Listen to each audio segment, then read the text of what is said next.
जय हिंद दोस्तों, स्वागत है आपका हमारे यूट्यूब चैनल सागर टेक में। तो दोस्तों आज हम जीके के एक और पार्ट को लेकर हाजिर हुए हैं, जो कि ये जो अभी हम जीके का क्वेश्चन डिस्कस करने वाले हैं दोस्तों। ये जो आपके आईसीआर एग्जाम से रिलेटेड काफ़ी इंपॉर्टेंट साबित होने वाले हैं। जो भी हमने पिछले जीके के सीरीज चालू की थी उसमें हमने काफ़ी अच्छे अच्छे क्वेश्चन कवर किए हैं, और ये जो हमारी सीरीज काफ़ी इंपॉर्टेंट जो क्वेश्चन आपके बनने वाले हैं उसको हम इस वीडियो में कवर करने वाले हैं। ठीक है दोस्तों, अगर चैनल पे नए हैं तो सब्सक्राइब कर दीजिएगा। ठीक है, अगर आपने हमारे पिछले वो साइंस जीके उसके साथ ही साथ सोशल साइंस की भी सीरीज हमारी चालू है, तो उसको भी देखना ना भूलें। ठीक है, डेली उसके क्लासेस होते हैं। ठीक है, तो चलिए से स्टार्ट करते हैं। तो देखिए, आज का पहला क्वेश्चन है, नीला ग्रह किसे कहा जाता है? तो ये कहा जाता है पृथ्वी को।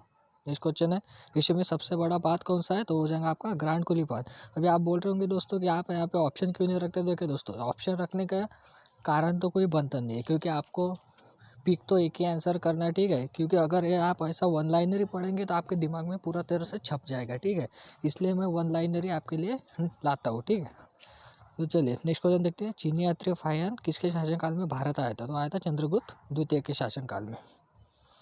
नेक्स्ट क्वेश्चन देखते हैं,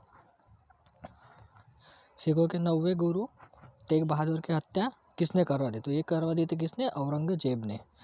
नेक्स्ट क्वेश्चन है, सविनय अवध ने आंदोलन किस समझौते के बाद बंद हुआ था? तो ये हुआ था गांधी इरविन समझौता। ठीक है, नेक्स्ट क्वेश्चन, लंदन ओलंपिक 2012 में भारत में कुल कितने पदक जीते थे? तो छः पदक जीते थे। तो 2012 का ओलंपिक लंदन में हुआ था।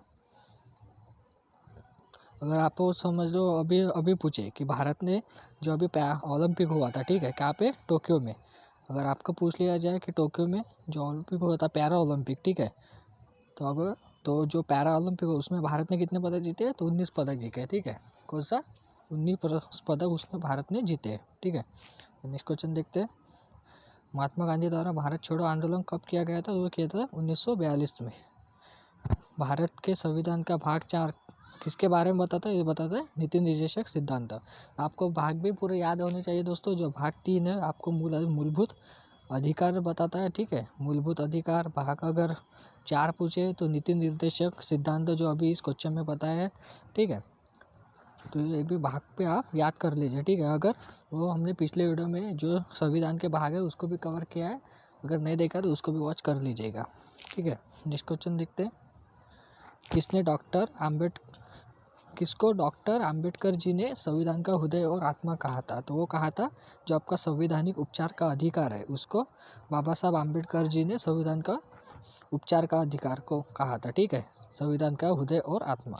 किस निकाय की अध्यक्षता गैर सदस्य करता है? तो राज्यसभा। भारत के संविधान के अनुसार जो संवैधानिक अधिकार है किंतु मूलभूत अधिकार नहीं है, तो कौन सा है? वो है आपका संपत्ति का अधिकार। ठीक है, ये पहले मूलभूत अधिकार में था, लेकिन इसको क्या कर दिया है? कानूनी अधिकार में डाल दिया गया है। ठीक है, दक्षिणी अफ्रीका से लौटने पर गांधी जी ने प्रथम सत्याग्रह कहाँ चलाया था? तो वो चलाया था गांधी जी ने चंपारण में। अगर आपको पूछे गांधी जी दक्षिण अफ्रीका से कब लौटे थे, तो वो लौटे थे 1915 में। इसको भी आप ध्यान में रखिए। ठीक है, ये भी पूछ लिया जाता है। भारत के किस राज्य में महिला साक्षरता का प्रतिशत सर्वोच्च है? जो 2011 की जनगणना हुई थी उसके अनुसार, तो वो होते केरल में। चौथा खंबा किसका घोतक है? तो वो समाचार पत्र। कौन 1829 में सती प्रथा के उन्मूलन के कारण था? तो वह लॉर्ड बेंटिक। अंतर्राष्ट्रीय व्यापार में डंपिंग का अर्थ क्या होता है? तो ये देखिए, डंपिंग का अर्थ होता है वास्तविक उत्पाद लागत से कम दाम पर माल का निर्यात। ठीक है, ये इकोनॉमिक का क्वेश्चन है, जो आपका इकोनॉमिक का जो पार्ट है डेवलपमेंट का उसको भी कवर कर लेगा। मुगल शासन में मनसबदारी प्रणाली का प्रवर्तन किसके द्वारा किया गया था? तो किया गया था अकबर के द्वारा। ठीक है, किस चोल राजा ने श्रीलंका पर कब्जा किया था? तो वो किया था राजेंद्र प्रथम ने। भारत में वित्त आयोग का प्रधान कार्य क्या है? तो वो क्या है? केंद्र और राज्यों के बीच राजस्व वितरण। तंजावुर के वृद्ध मंदिर का निर्माण किसने किया था? तो वो किया था राजा राज चोल ने। बंगाल के प्रथम ब्रिटिश गवर्नर जनरल कौन थे? तो वो थे वॉरेन हेस्टिंग। स्वतंत्र भारत के प्रथम गवर्नर जनरल, तो वो थे लॉर्ड माउंटबेटन। अगर स्वतंत्र भारत के प्रथम भारतीय गवर्नर जनरल पूछे तो हो जाएंगे आपके राजगोपालाचारी। ठीक है, राजगोपालाचारी, जिसे राजा जी भी कहते थे।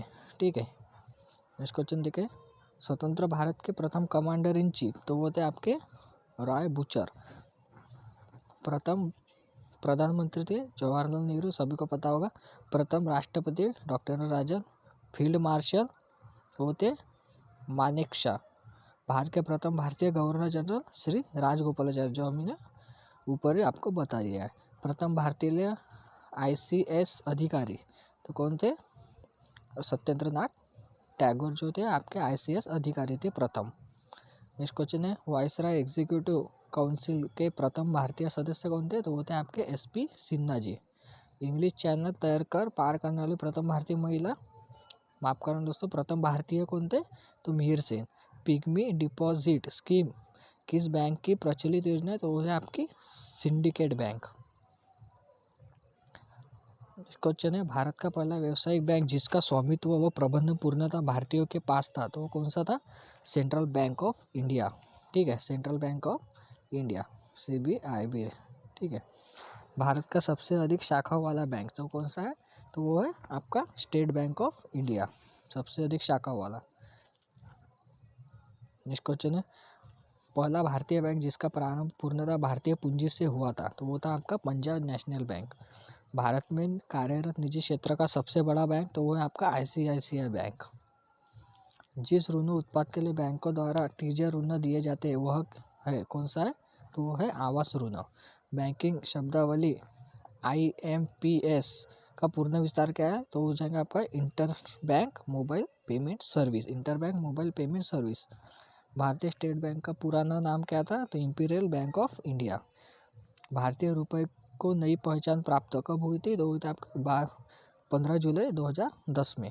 भारतीय रिजर्व बैंक जिस बैंक के माध्यम से भारत के विदेश व्यापार का वित्त पोषण करने के लिए मदद करता है, इसका राइट आंसर हो जाएगा एक्सिम बैंक। अर्थशास्त्र में नोबेल पुरस्कार पाने वाले कौन थे भारतीय थे? वो थे अमर्त्य सेन। ठीक है, देखिए भारत में अर्थशास्त्र का नोबेल के दो ही व्यक्ति को मिला है, एक तो थे आपके अमर्त्य सेन और दूसरा थे बैनर्जी। ठीक है, दूसरे थे बैनर्जी, इसको भी आप ध्यान रखिए।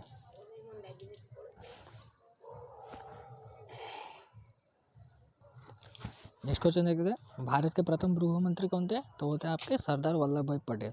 भौतिक विज्ञान में नोबेल पुरस्कार पाने वाले भारतीय कौन थे? तो वो थे आपके CV रमन। ठीक है, चिकित्सा में नोबेल पुरस्कार पाने वाले भारतीय कौन थे? तो वो थे आपके डॉक्टर अरविंद खुराना। भारतीय संविधान में संशोधन की प्रक्रिया किस देश से ली गई है? तो हो जाएगा आपका दक्षिण अफ्रीका से। नेक्स्ट क्वेश्चन देखते हैं आपातकाल के प्रवर्तन के दौरान राष्ट्रपति को मौलिक अधिकार संबंधी शक्तियाँ किस देश से ली गई है? तो वो आपका जर्मनी। पाकिस्तान के लिए पृथक संविधान सभा की स्थापना की घोषणा कब की गई थी? तो की गई थी आपकी 26 जुलाई 1947 को। मनुष्य में गुणसूत्र की संख्या कितनी होती है? तो होती है 46। राज्यपाल पद ग्रहण करने से पूर्व किसके समक्ष शपथ लेता है? तो लेता है उच्च न्यायालय के मुख्य न्यायाधीश अथवा वरिष्ठतम न्यायाधीश के सामने। उत्तराखंड की स्थापना हुई थी 2000 में। इंग्लिश चैनल को तैर कर पार करने वाली भारतीय महिला कौन थी? तो मिस आरती साहा। माउंट एवरेस्ट पर चढ़ने वाले प्रथम व्यक्ति कौन थे? तेनजिंग नोरगे। बिना ऑक्सीजन के माउंट एवरेस्ट पर चढ़ने वाले प्रथम पुरुष थे भू दारोजे। इसी तरह का क्वेश्चन आपके एग्जाम में पूछे जाते हैं दोस्तों, तो इनको आप मिस मत करिएगा। माउंट एवरेस्ट पर 2 बार चढ़ने वाले पुरुष कौन थे? नोंग गोम्बू। भारतीय राष्ट्रीय कांग्रेस के प्रथम अध्यक्ष कौन थे? तो बिपिन चंद्र बैनर्जी। तो कब हुआ था? वो हुआ था आपका 1850 से। कहाँ पे हुआ था? तो बॉम्बे में। ठीक है, इसको भी आप ध्यान में रखिए। प्रथम भारतीय स्टेट टू बेबी कौन थी? तो वो थी दुर्गा कनुप्रिया अग्रवाल। ये जो क्वेश्चन है दोस्तों काफ़ी एग्जाम में बार बार पूछा जाता है, तो इसको पढ़ के जाइएगा। दुर्गा, ठीक है, कनुप्रिया अग्रवाल उसका नाम है। प्रथम भारतीय स्टेट टू बेबी के जन्मदाता वैज्ञानिक कौन थे? तो वो थे डॉक्टर सुभाष मुखोपाध्याय। स्वतंत्र भारत के प्रथम कमांडर इन चीफ कौन थे? तो जनरल सर रॉय बूचर। स्वतंत्र भारत के प्रथम कमांडर इन चीफ कौन थे? तो वो थे जनरल KM करियप्पा। कब हुए थे? 1949 में। ठीक है दोस्तों, तो ये थे काफ़ी इंपॉर्टेंट क्वेश्चन तो दोस्तों अगर वीडियो अच्छा लगे तो लाइक करें, शेयर भी कर दीजिएगा और साथ ही साथ कमेंट भी लिखते चलिएगा कि क्वेश्चन का लेवल और क्वेश्चन कैसे लगे, ठीक है, ताकि हमें इससे अच्छे भी क्वेश्चन बनाने में मोटिवेशन मिलता रहे, ठीक है दोस्तों। तो अगर चैनल पे नए तो सब्सक्राइब भी कर दीजिएगा, ठीक है। हमारे चैनल पे जो सीरीज चालू है ICAR एग्ज़ाम से रिलेटेड, तो उसको भी वॉच करते रहिएगा टाइम टू टाइम, ठीक है। तो मिलते हैं दोस्तों नेक्स्ट वीडियो में। जय हिंद।